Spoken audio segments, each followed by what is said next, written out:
Hello. So many of you on the group have known that there was a post that went on Friday night. I do like to date stamp these things because they age quite quickly. It is the 24th of April. And on our chat this afternoon is the Sarah Dunwood, whose face that you all recognise. And then there's one of our group members, Sue Bowie, who has walked the path that many of you are hoping to walk, which is to leave teaching when you feel completely and utterly financially painted into a corner by your job. I spend 2 hours every evening speaking to members of the teaching profession who are desperate to get out of the classroom, but in the main, genuinely believe that the reason that they are still in there is because they are either the breadwinner, the main earner, they've got dependence upon that teacher's salary that mean under no circumstances can they possibly leave. And what we want to do in the process of this interview and this chat is to walk you through a blueprint and to make you see your financial set of circumstances through a completely different lens, to the point that after you've listened to us, you're going like, I really hadn't understood that at all. So we're not selling multi-level marketing. We don't expect you to go knocking on doors, flogging moisturizer or anything like that. There is a very, very simple process where you evaluate your financial set of circumstances, you look at it in a completely different way, and then you create an exit strategy based upon what is a really realistic set of financial circumstances. Now, you are not talking to 3 middle-class women whose husbands were cosmetic dentists and we tinkered around the edges for fun in teaching. You are talking to 3 women who, in a variety of different ways, were the main breadwinners in their homes. So, Sue, many of them know my story, many of them know Sarah's story. Tell us a little bit about your exit from the classroom and the financial set of circumstances you faced that made you feel trapped. Okay, so I was a teacher for 10 years. I was UPS 1 and had a TLR because I was second in department. And in my house, I am the sole breadwinner. I do have a husband and a son, neither of whom work for different circumstances. I am the sole breadwinner. I'm the only one that brings in money in my house. To say that you feel trapped by your salary is exactly how I would describe it. I was completely and utterly trapped by my salary. I brought home, I think my last wage slip was like £2,450 a month is what I brought in. Overdrawn most months. Had bailiffs knocking on the door for council tax and things. Had education support partnership bringing me out. Which people don't think happens to teachers, because do you know what they think? You're on a really good wage. Yeah, no. You're a middle class profession. Yeah. I lived, when I was married, I had exactly the same set of circumstances. It had gone on the 15th, it had be gone by the 17th. Yeah, absolutely. Horrendous. Absolutely, yeah. So completely and utterly trapped by my salary. And the thought of leaving. Oh my God. I can't do it. I can't do it. What can I do? Who's going to pay the rent? I don't even own my own house. The roof would go from over our heads. The world would come falling in. We cannot leave because of the finances. What we're going to say, Sue, is actually, it's not finances that keep you in the classroom. No. What is it that keeps a teacher in the classroom? Fear. Fear. Fear of change and fear of the unknown. And it is literally just that. You know, I think you get to the point where you're telling yourself it's the money, and you're telling yourself, you might even tell yourself it's the kids, the department cope about me, it's my colleague. It is fear. It's fear of making that final step, of taking that leap. So what was your journey? Was lockdown a good thing for you? Was lockdown not a good thing for you? What was your set of circumstances there? Well, so January 2020, I'd had enough. I really did want to leave. I couldn't. can't leave. I earn too much money. And then I was sort of holding on really by the skin of my teeth, forcing myself to get into work every day. Many people who watch this will know of the comment about having a tree on the way to work. What was that, Sue? I know what you mean, but just to explain those Right, who might okay, have so missed it. yeah, and I was so shocked that everybody had, so many other people had it. I had a tree picked out on the way to work because I just wanted to have an accident that would just put me out of action for 5 or 6 weeks, but I would still get paid.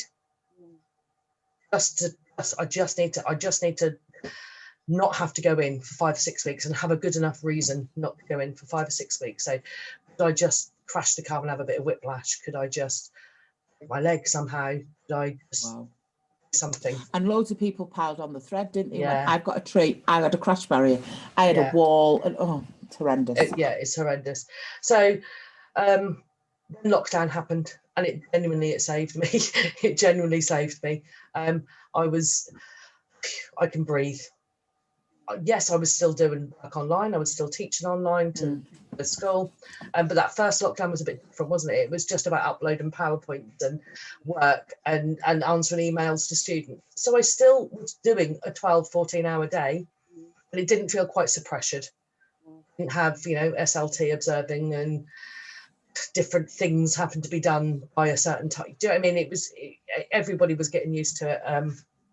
And it gave me a chance to breathe, really. Yeah. Gave me a chance to breathe and made me realise just how stressed I was, if I'm honest. Still, I was unable to leave because what am I going to do?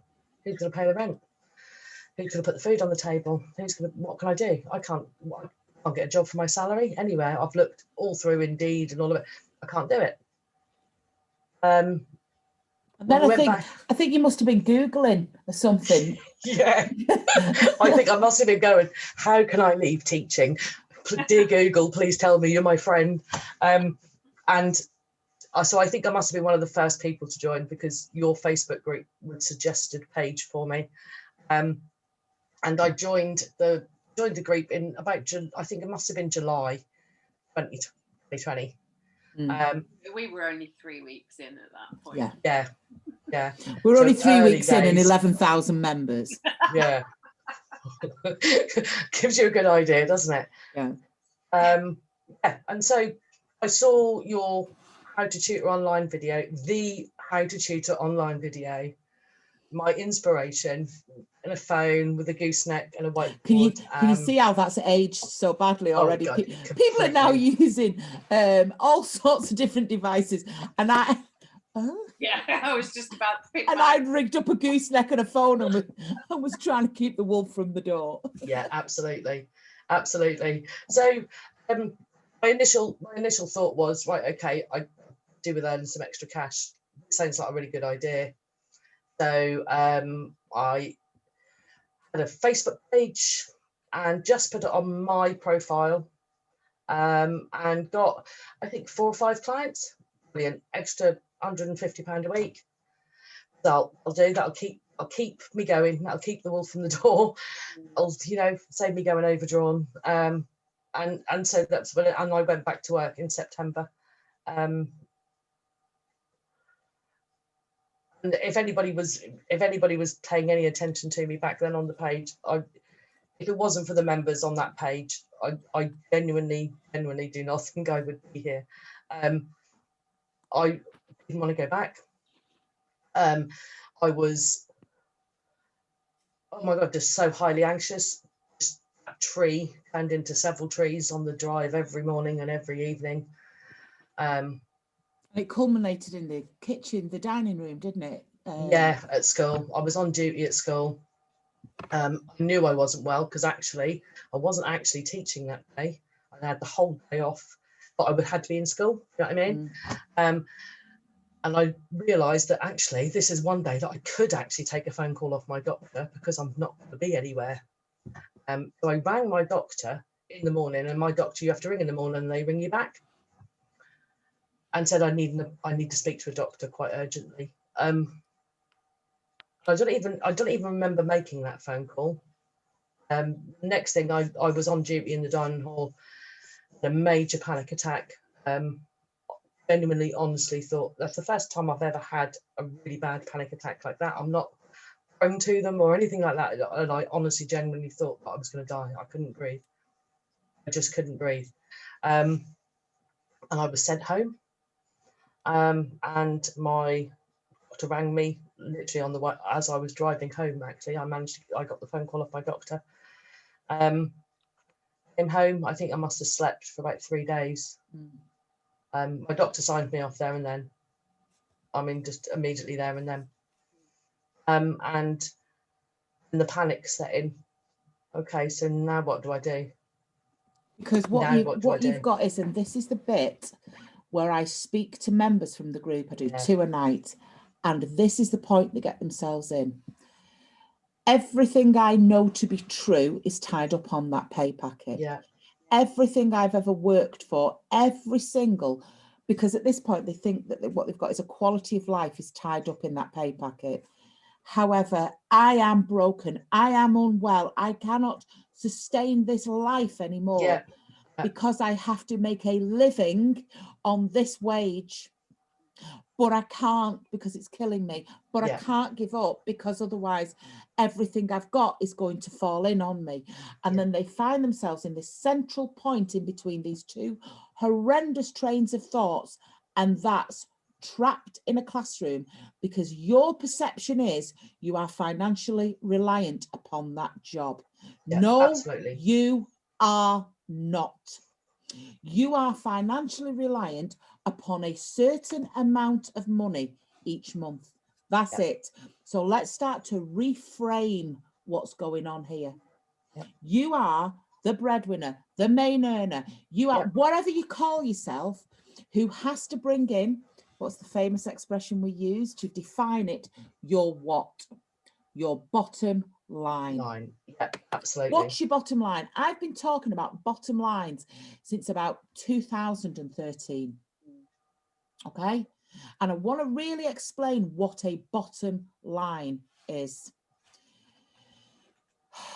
A bottom line, and I want the people watching this now, this is your roadmap. This is your blueprint. This is the plan. Tell me what you need to live on each month. Do not pluck a figure from your head. Because if you pluck a figure from your head, I'll take 600 off it like that. Okay? Go to your last 3 months worth of bank statements and go through it with a highlighter pen. What do you need to keep that roof over your head? Because if it is the full Sky Sports package, no, you don't. Out. Freeview and a Fire Stick. Sarah's got a great one with her £5 Starbucks. How much does it cost you to have a cup of coffee a day, Sarah, a month? Well, if I paid for it, obviously. I have a pet manager. But it works out on average a £5 a day. If you go to Starbucks or Costa or any of those, it's £5 a day, 35 a week, 140 a month. Okay. £1,500 a year. So £140 a month on a coffee. Find those. Find your takeaway bill. Find your wine bill. Well, I backtracked, didn't I, last year when we did one of these conversations? Yeah. And I backtracked, and in the 12 months prior to me exiting the classroom with a teenage boy at home and his girlfriend and me and the husband, we spent somewhere between 8 and 10 grand in 12 months on takeaways. There you go. Yeah. Because I did not have time. Because that's a symptomatic spend of a stressed environment. Yeah. Because actually, when you do come out of the classroom, you spend less petrol. Your clothes bill goes down. Your lunchtime bill goes down. Petrol goes down. Takeaways, because when you walk through that door and you've still got 3 hours worth of work to do, you do a couple of things. You feed the kids on convenience food and a takeaway, which is far more expensive. And at the end of it, you reward yourself with a bottle of wine. You smoke more. All of these things are symptomatic of maintaining that existence. And you know what else? Your teacher's salary, I'll let you into a clue, is a bit rubbish. Because when you actually look at what you take home, It isn't a lifestyle wage. It is if it's the second wage in a home. Yes. Yeah. And if it is the second wage in a home and it's making you ill, leave. Mm. The amount of people who get on the phone and they talk to me about the bottom line, and then I say, are you on your own? Oh no, my husband earns. Right, well, stop. What's the bottom line, and is it covered by his salary? Yes. Then leave. Yeah. Oh, Please, yeah. it's an absolute. I talked to you the other night on the phone and I used it, but because she's from down south, she didn't get this, Sarah. I said it's the pit pony. Oh God, what's a pit It's like, pony? what's a pit pony? I'm like, for God's sake, you've never lived. How are you, Subo? What you see to me, a pit pony had a job where it walked round all day in a field, pulling a cart, right, the coal cart, or it'd go up and down, up and down, up and down, up and down, and it had these blinkers on. And when the pit pony retired and they put it in a field, guess what it still did? Just did exactly what it did because it knew. And teachers get into this pit pony mentality where they're so focused on the job of what they're doing, Yeah. they can't stop and look up. So you start and you go, right, this is how you do it. This is what you do with your bottom line. On average, the amount of people I speak to, a first scope of a bottom line is between about 1,700 and 2,300, right? 2,300 is a lot for a bottom line, right? Yeah. So let's go with, you've cut everything back. You've stopped sponsoring that donkey from Afghanistan that you did 10 years ago because you thought it was Cancelled your gym membership. Cancelled the gym membership you never go to, anyway. ever. And you go, right, what's my bottom line? Let's get the calculator out. My bottom line is £1,700. That's what I've got to generate, not earn, not find a job. I've got to generate this. Yeah. And then what you do is you divide it by 4. I've got to bring in 425 a week. And then you divide it by 5. I've got to generate £85 a day to keep a roof over my head and meet my bottom line. Yep. And it's important. It's £85 a day for 5 Oh, yeah. days of the 7 of the 7. Yeah, that's only Monday to Friday. That Yeah. gives you a weekend. Absolutely. So you suddenly say, all right, let me have a look at my financial set of circumstances. I've got to bring in 85 quid a day. Right. What you don't do is you don't then look on Indeed for a job that does that.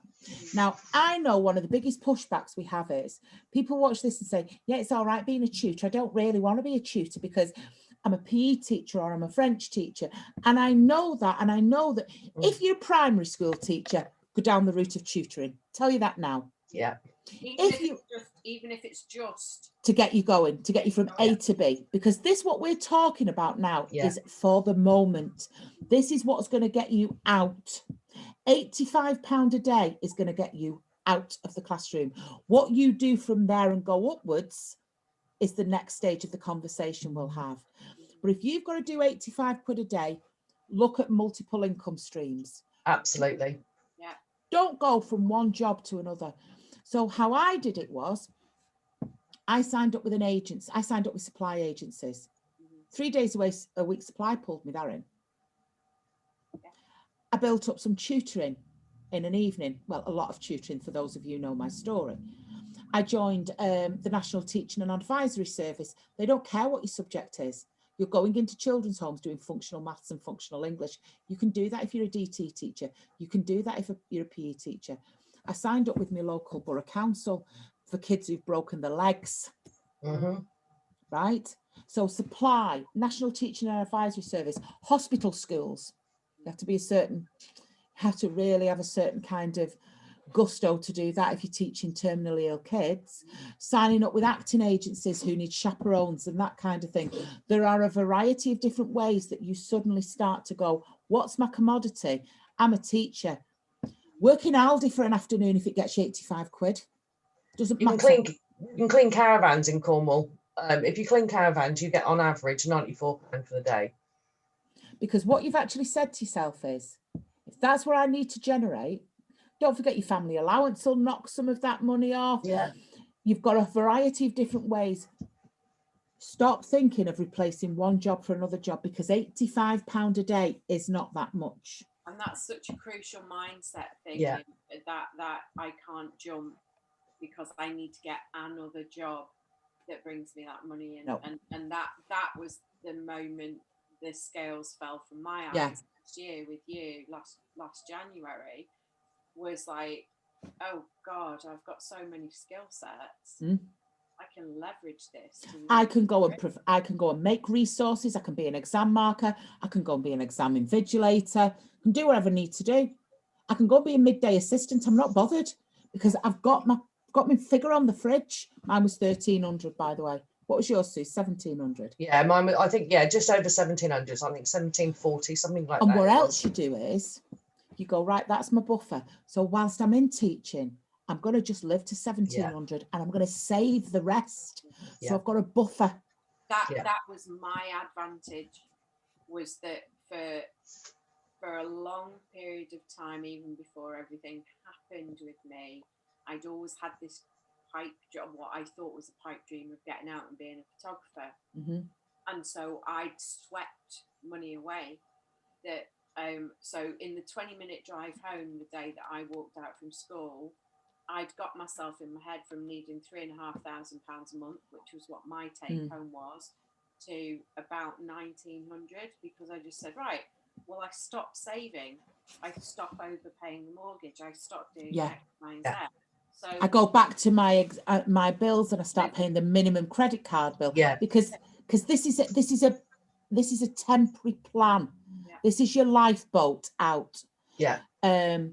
Go back over those things and start to pay less. And if you're off sick, bloody squirrel it away. Yeah, put it away, because I mean, that's what I did. I mean, I literally I looked at my debts.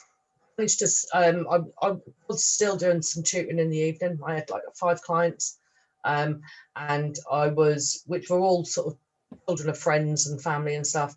So that money I used, I had one debt that I was paying sort of £100 a month off. Mm-hmm. Actually, once I rang them up and said, will you take a settlement if I pay it early? How much is that? And literally I could pay it off with 3 weeks of that 5 students. I could pay that off, and that was like a big gone. And do you know what, Sue? Squirrel stuff away. If you've got to say, call it 90 for sake of arguing, if you've got to earn 90 a day, you need 3 students a night. 3 students, yeah. And you suddenly go, hang on, that can't, and this is what happens. They go, that can't be right. And there's still a pushback because it's fear. Because what they suddenly go, and this is what will happen, and this is the process of what people will do when they're watching this. They'll go, that can't be right. And then they look at it and they come back at it and they unpick it and they go, bloody hell, they're right.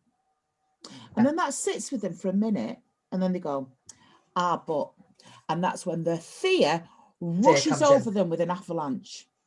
And they go, what if I don't get the 3 students? What if NTAS don't want me? What if there's no supply in my area? I live in a remote area where there's only 15 secondary schools. Right? They start blocking everything to make this work. So do you know what I do? And this is the one where they have an absolute epiphany. I say, right, so what's your life looking like at the moment? Oh, I've no time for the kids. I cry all the time. My husband doesn't even recognise me. He says he misses the old me. I'm working round the clock. I go, right, okay. Have you got kids? Yeah, how old are they?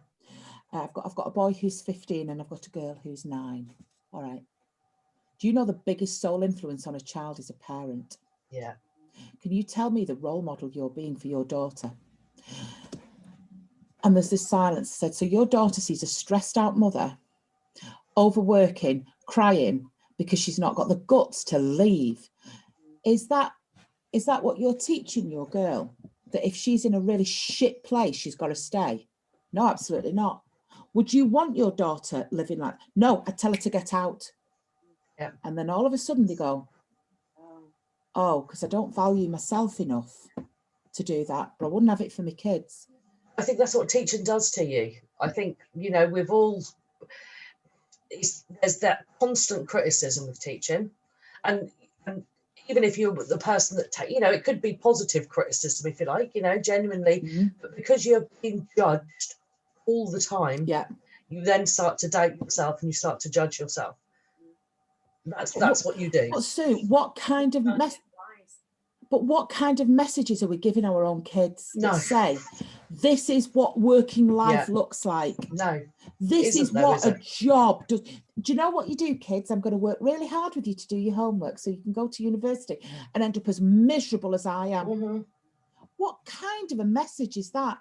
Where dads, fathers in the profession, are pushing the kids away, going, show me after, son, show me after. Yeah. Because they're dealing Yeah. with other kids' work. Yeah.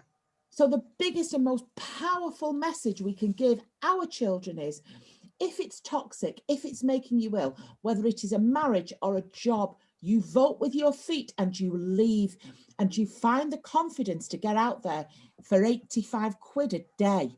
Yeah. Absolutely. I've even said to our Ellie, and I've taught her this, if you're going out with your mates and one of them turns a bit toxic and you get the black spot, the way girls do, come and get me.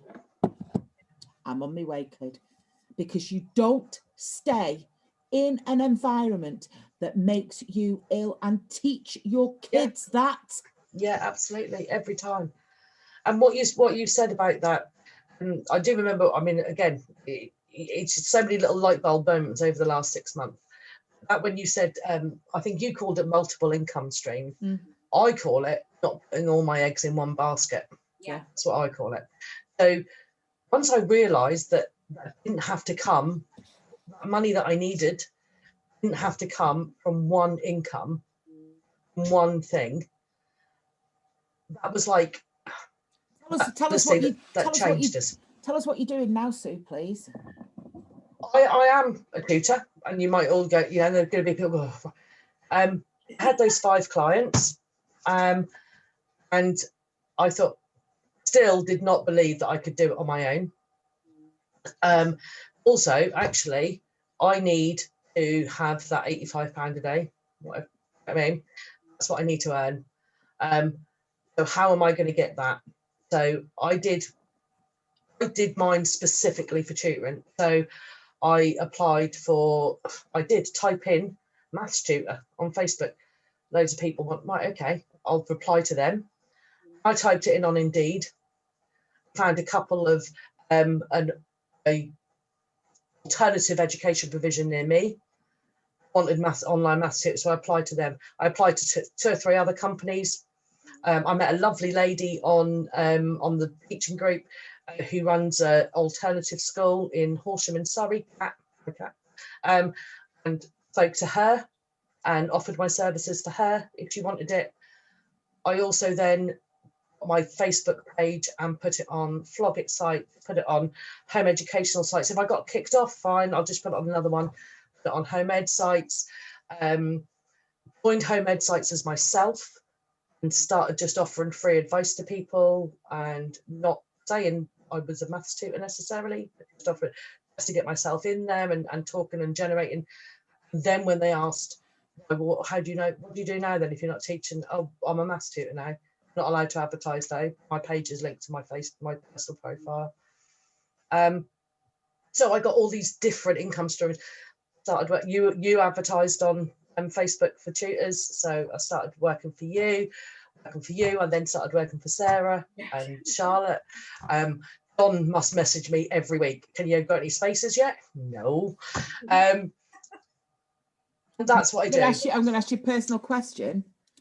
What are you taking home? Around about, so bear in mind I didn't start till January. So this is only 4 months. I take home around about £880 a week. Okay. How much is that for how many hours? Many. You see all the different colours, that's all the different providers, and you can see that the vast majority of it is still private because that's the purple, obviously. In real terms? In real terms, 32 hours a week. So 33. definitely less than a 60 to 80 hour working week. Yeah, and don't get me wrong, I get it. None of my days start before 10. I am not a morning person. That extra 2 hours in bed, that extra 2 hours, I'm not getting up at 6:20. I'm getting up at 8:15, sitting in bed with a cup of tea, Yeah. reading the news, then I'm sitting here in my slippers in my room. I can go and have a wee when I want. I can have a cup of tea when I want. I can have some lunch when I want. Yeah, I teach an hour. I have a half-hour gap. I teach an hour. I have an hour gap. And I might teach 2 or 3 hours and have an hour gap. What's your I mindset? do the time. What's your mindset like, though, Sue? Are you panicking about September? What's going to happen if all this dries up? And what about What if it doesn't? fear? What if it doesn't? Yeah. What if it doesn't? Fear kept me 2 years longer in school than I should have been. Yeah. If not even longer. 2 years longer than I should have been. It stopped me seeing my family. It made me miss funerals, weddings, birthdays. Was lucky. I was only just lucky to be present at the birth of one of my grandchildren, only because it was half-term week. Yeah. It has made me miss doctor's appointments, dentist appointments, hospital appointments. Because you stop all of and you that. say, I am now a freelance. You don't say I'm an ex-teacher. I'm a freelance educator. So let's assume I'll tell you what I'd do if I was primary. And I keep talking about this and I keep dropping this into people. If I was primary, I'd start off with some tuition. And then in this day and age, I know exactly what I would do. I would book a church hall or I would book a community centre. And I would plan myself a 6-week programme of phonics for mums and tots. Not just mums and tots and the old drivel with sing along with Johnny and all that stuff. I would be teaching parents how to teach their children to read, and you could write a blank check for that because it doesn't exist.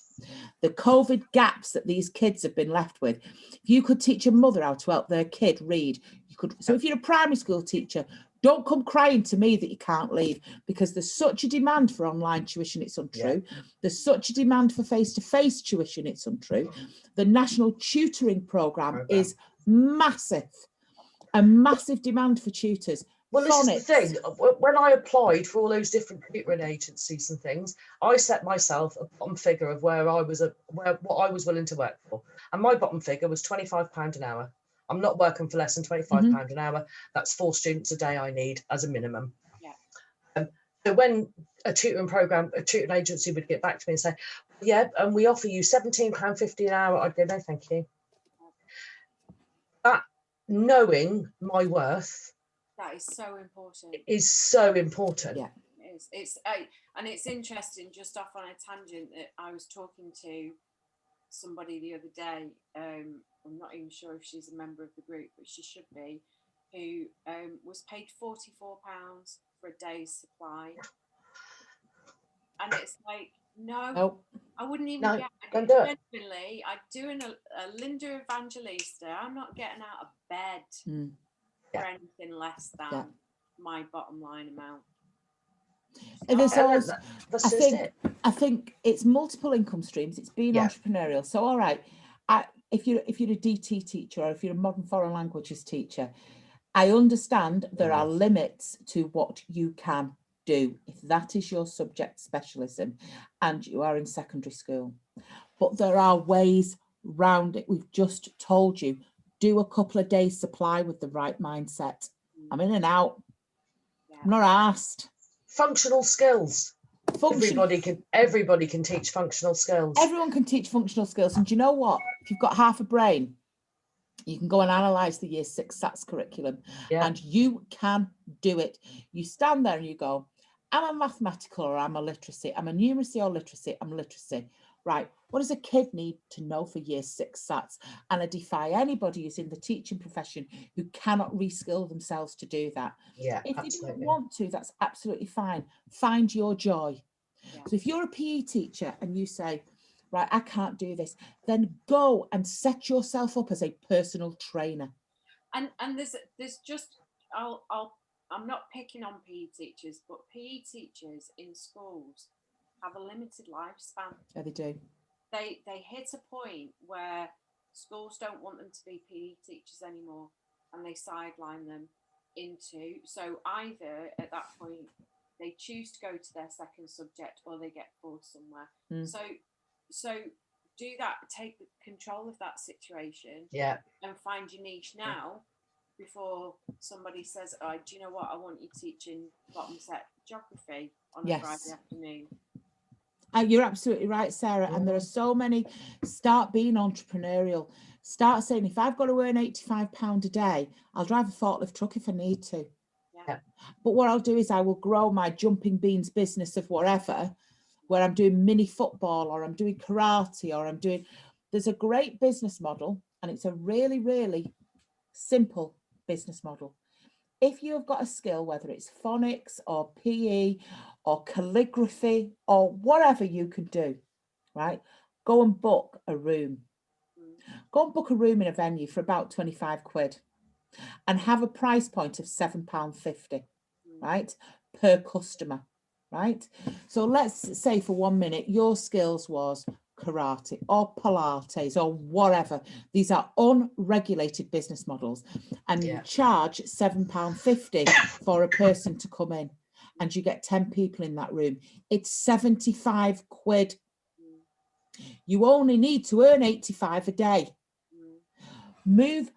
Get rid of being a pit pony. Work out what you like doing.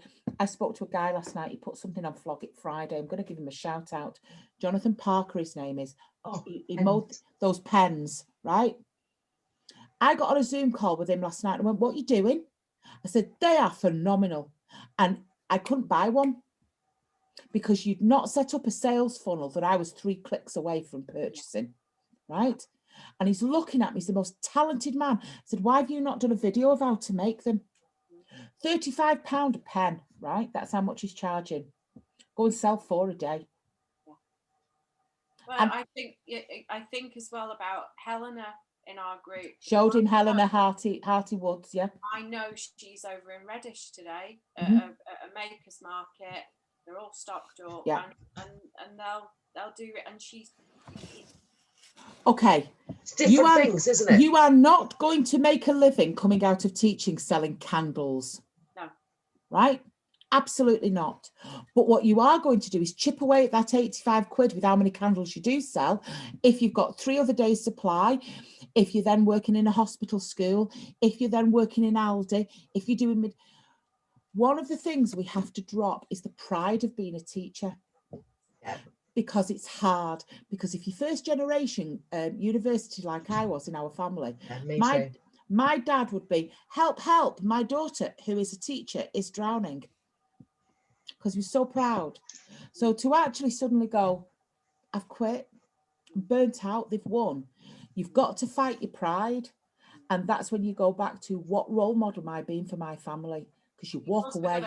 You've also got to flip that, because the other aspect of the mindset is the word just. I'm just a teacher. Yeah. Oh my God, you are so much more than just a teacher. And when you're coming out and you're making that bottom line work for yourself, right? And you're pulling that 1,500 that month. The one thing that doesn't happen, and this is the last section of this that I think is important. Yeah.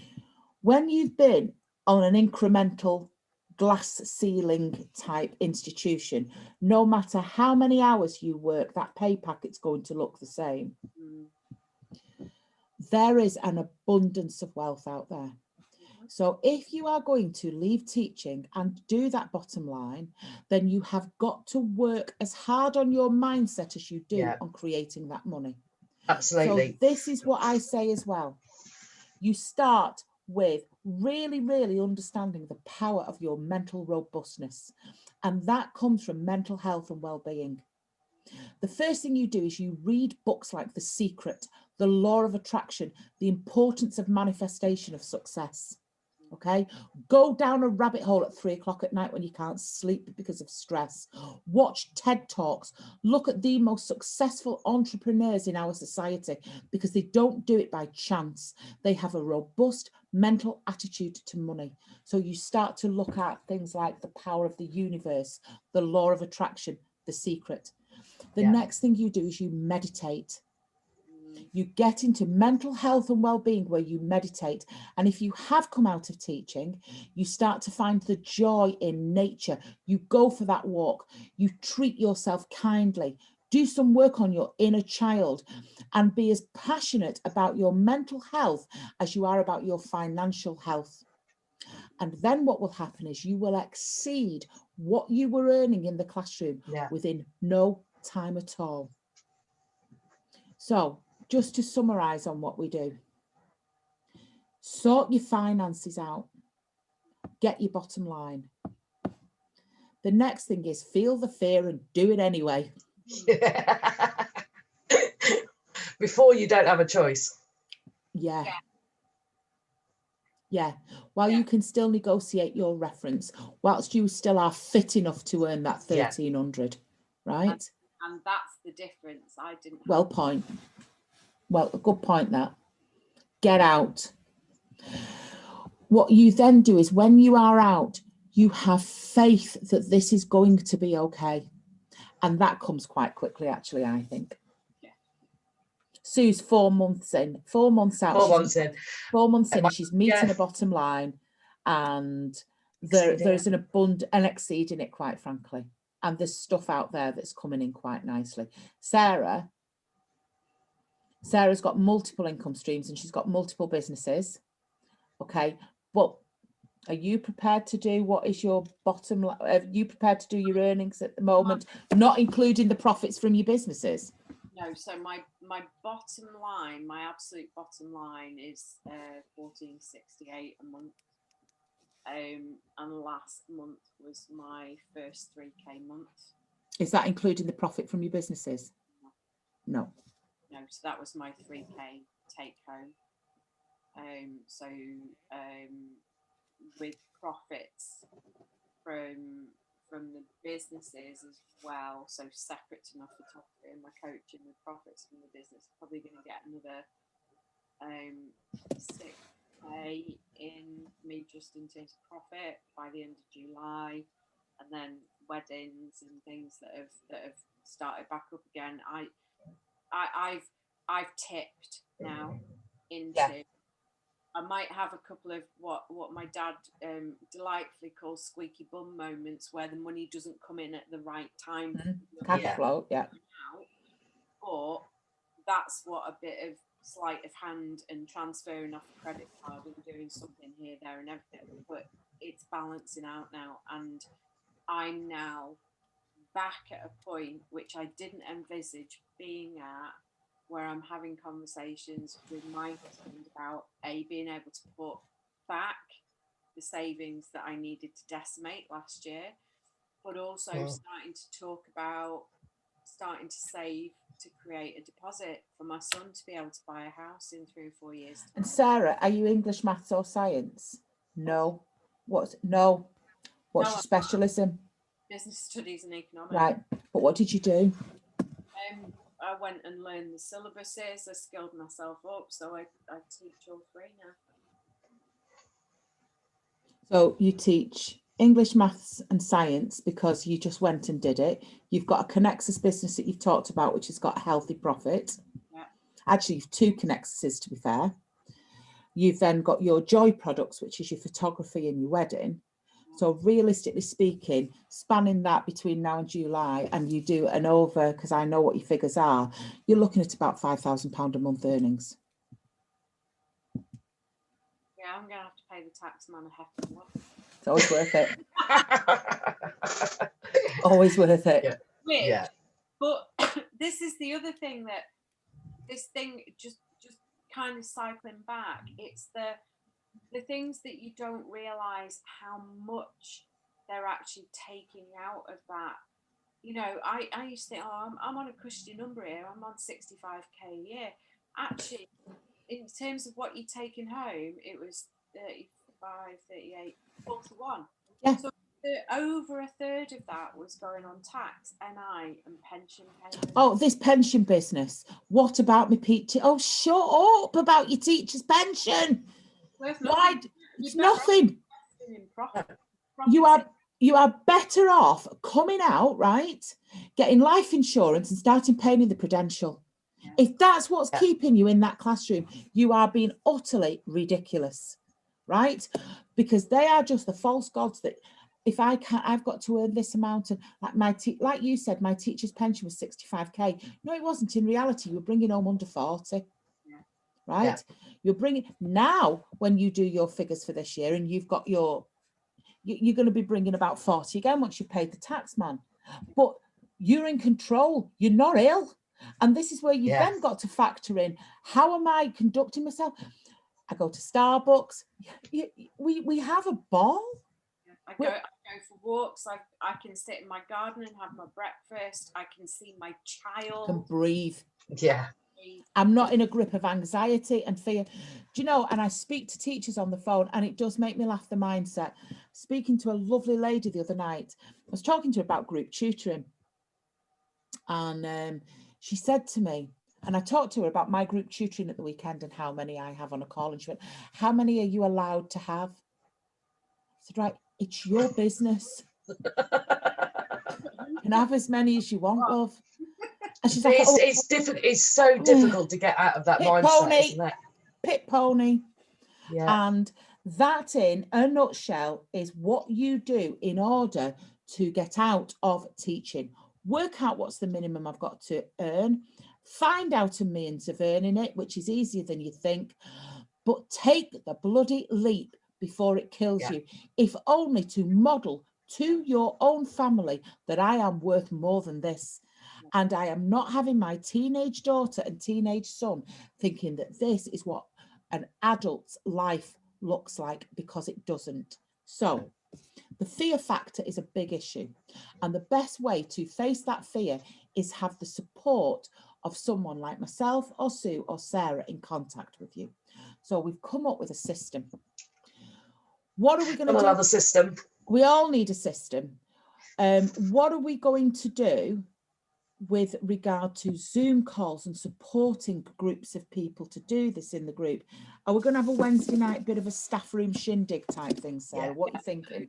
So what I've done and what I'll do, so underneath this video in the comments somewhere, there will be a link. So we've set up a weekly Wednesday evening from 8:30 till 9:30, where at least one of us, if not all three of us, will be there.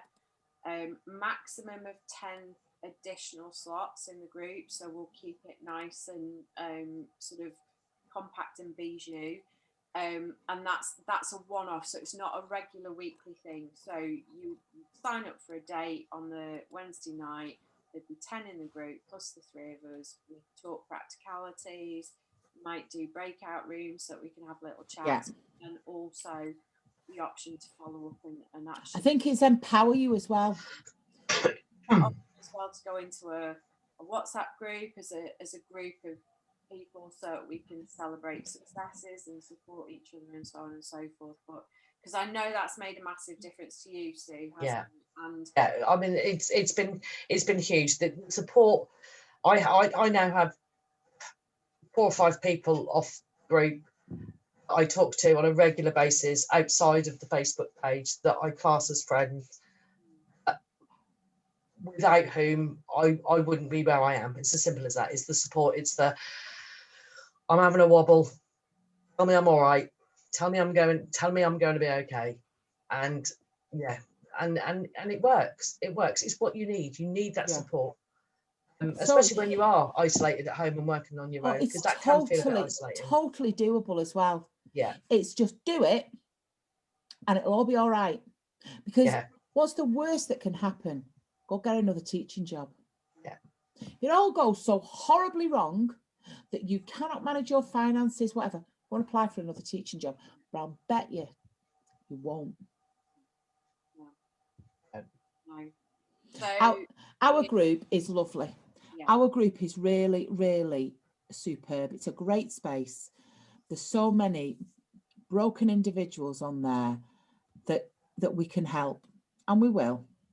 Yeah. We will. And Sue, can I just thank you on behalf of myself and Sarah It's all right, for no giving problem. up your time. No, No no. problem at all. For opening old wounds. Doesn't get any. But I'm healing now, though, and you know, you've said it. You know, we've talked about it amongst ourselves. My husband says it's like being married to the Sue I was when he met me 27 years ago, and I feel happier. I smile more. I read books. I sit in the garden and listen to the birds. I love my life, and I no longer. I now trust myself to get in a car. I could drive past as many trees as I like. No effect on me whatsoever. And I that think, perfect. I think that's it. What we're going to do is when we start to mobilize this group a bit more and formalize it, the logo is going to be a tree, and it's going to be a blossom tree, because you really can move past that. Yeah. So I hope this video has been useful. We've got the Zoom link that we dropped underneath. We'll keep it as a pinned post on the group. It is easier than you think. It's simple. It's not always easy, but it really is simple. So thank you, Sue. Thank you, Sarah. Right, no, thank you. Going to press pause now. Thank you ever so much. Bye. Bye-bye. Bye.